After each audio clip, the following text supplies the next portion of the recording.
जीवन में बहुत सारा समस्या आसब बंधुगण, किंतु केबे भी मन दुख करेंगे नहीं। कहीं भगवान एक एमिति डायरेक्टर अटंती जी कि सबुठु कठिन रोल बेस्ट एक्टर को ही दे था। आपणकर जदि कन्या राशि होता है तेबे एही भिडियोटी को थरे मात्र शेष पर्यंत देखंतु। आपणकर व्यस्तबहुल समय मध्यरु आपण 10 मिनिट समय आपण निज पई दियंतु एवं निजर भविष्यत विषय रे जानंतु। कहीं कन्या राशि व्यक्तिविशेष मानक पई आजिर एही भिडियोटी बहुत अधिक गुरुत्वपूर्ण अछि। बंधुगण, देवता मानकर गुरु देवगुरु बृहस्पति कर्कट राशि को चलन करने को जाउछंती। गुरुंकर महापरिवर्तन हेबा पई जाउअछि। पूरा 12 वर्ष पर देवगुरु बृहस्पति तांकर उच्चस्थ राशि को चलन करुछंती।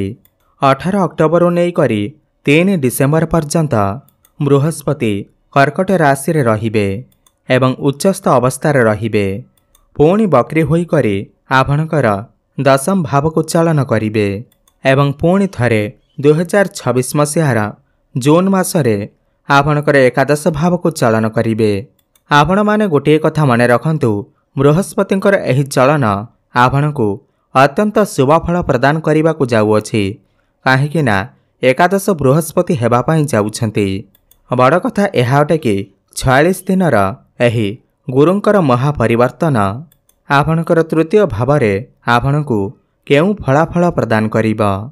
आपणकर जीवन रे कौन सबु बड़ परिवर्तन हेबा पई जाउअछि।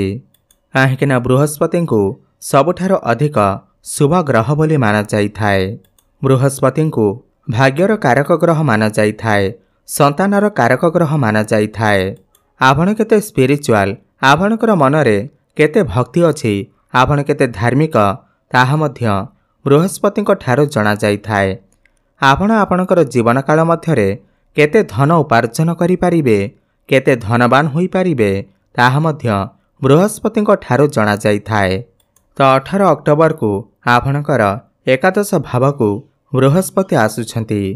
तेबे चलंतु जानिबा एही 46 दिनर गुरुंकर महापरिवर्तन आपणकर जीवन रे कौन सबु बड़ परिवर्तन आनिकरी आसीबा। एहा पूर्वरु जदि आपणकर भी कन्या राशि होई थाए एवं आपण भी ईश्वर को सच्चा हृदय रे भक्ति करुथांती, विश्वास करुथांती, तेबे एही भिडियोटी को लाइक करी कमेंट बॉक्स रे जय जगन्नाथ, जय माँ लक्ष्मी अवश्य लिखि दियंतु। बंधुगण, एही कार्यक्रम आपणकर जन्म राशि चंद्र राशि उपर आधारित। देखंतु, बृहस्पति 18 अक्टोबर को आपणकर 11 भाव को चलन करिबे एवं उच्चस्थ हेबे एवं आपणकर तृतीय भाव, पंचम भाव एवं सप्तम भाव को दृष्टि देबे। बृहस्पतिंकर दृष्टि को अमृत समान माना जाइथाए। देखंतु, आपणक राशि पाई चतुर्थ एवं सप्तम भावर अधिपति होई करी 11 भाव बसिछंती। एहार माने हेउछि आपणकर सुख सुविधारे वृद्धि हेबा पाई जाउअछि, जहाँकि आपणक पाई अत्यंत शुभ अटे। सबुठु प्रथमे एही 46 दिन मध्यरे आपणकर जदि किछि मनरे इच्छा रहिथिला, दीर्घ दिन धरी किछि मनस्कामना थिला, ताहा निश्चिंत भावरे पूर्ण हेबाकु जाउअछि। अटकी रहिथिबा समस्त कार्य आपणकर चालू हेबाकु लागिबा। किंबा आपणकर जदि कोनसे स्थान रे पैसा किछि फसी रहिथिला, ताहा मध्ये आपणकु एही 46 दिन मध्यरे मिलि जिबा।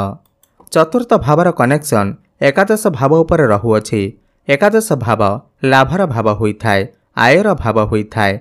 आपणकु समस्त सुख सुविधा प्राप्ति हेबा सहित आपण जदि किछि बड़ कार्य आरंभ करिबाकु चाहुथिले, किंबा किछि बड़ इन्वेस्टमेंट करिबाकु चाहुथिले, किंबा कोनोसी बड़ जिनिस क्रय करिबाकु चाहुथिले, ताहेले आपण एही 46 दिन मध्यरे निश्चिंत भावरे किनि पारिबे। आपणकु शुभ फल प्राप्ति हेबा। आपण जदि भाबुथिले किछि प्रॉपर्टी किनिबाकु, किछि जानवाहन किनिबाकु, किंबा आपण किछि शुभ मांगलिक कार्यर आयोजन करिबाकु चाहुथिले आपणकर घरे, ताहेले एही 46 दिन मध्यरे निश्चिंत भावरे हेबा।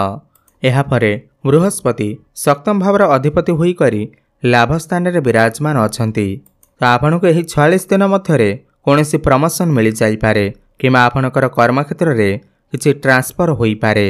एवं जो माने भी व्यापार वाणिज्य करुछंती किमा कोनोसी पार्टनरशिप रे व्यापार वाणिज्य करुछंती सेमानकु अत्यंत शुभफल प्राप्ति हेबा पई जाउअछि।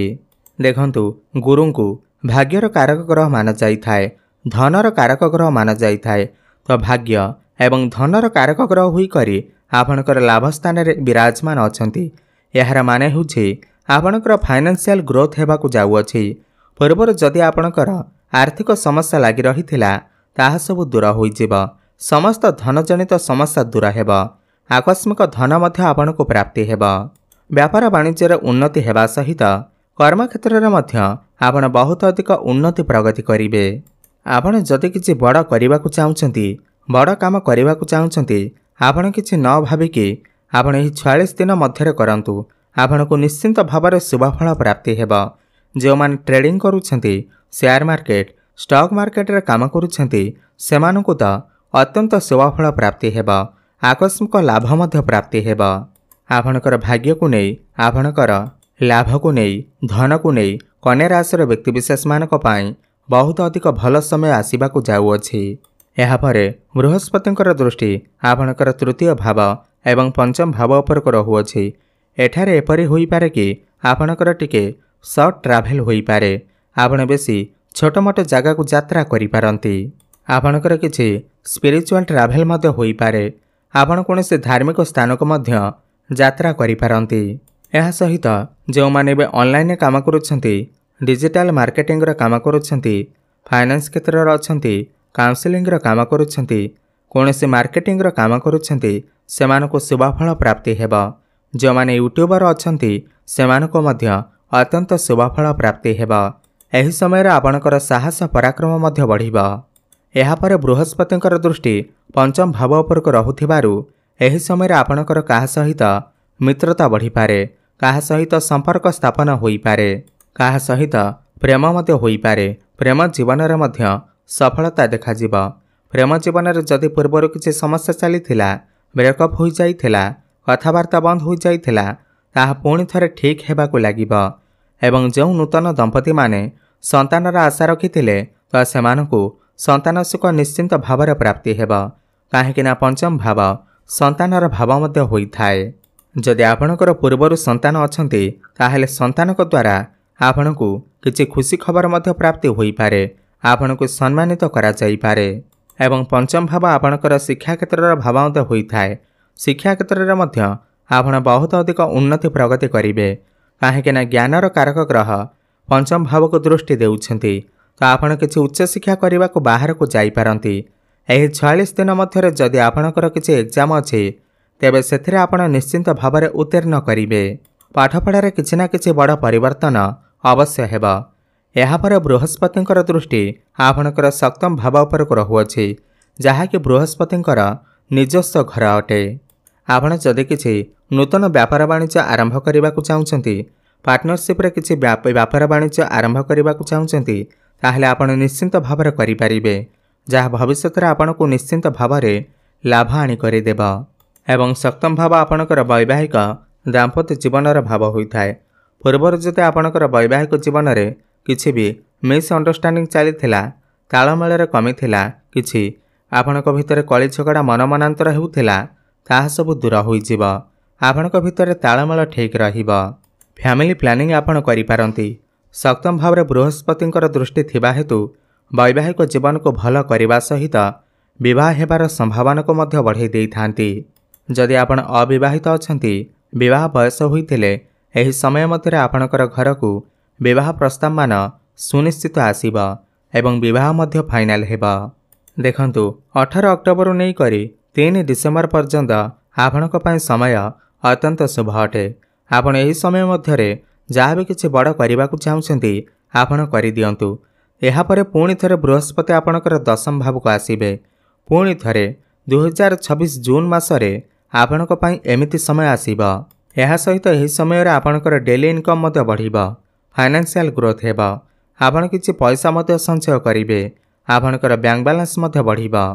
मोटामोटी देखिबा को गले बृहस्पतिकर एही एकादश भाव को चलन कन्या राशि व्यक्तिविशेष मानक पाई अत्यंत शुभ अटे। अधिक शुभ फल प्राप्ति करिबा पाई सबुठ प्रथमे तो गायत्री मंत्रर जप करंतु। प्रत्येक बुधवार दिन गोमातांकर सेवा करंतु, सबुज चारा खाइबाकु दियंतु एवं बुधंकर बीजमंत्रर जप अवश्य करंतु। ओम ब्रांग ब्रेंग ब्रंग सह बुद्धाय नमः 108 थर प्रत्येक दिन जप करंतु, शुभफल प्राप्ति हेबा। प्रत्येक दिन संध्यारे हनुमान चालीसार पाठ करंतु, शुभफल प्राप्ति हेबा सहित आपणकर भाग्य रे उन्नति आसीबा। धन्यवाद।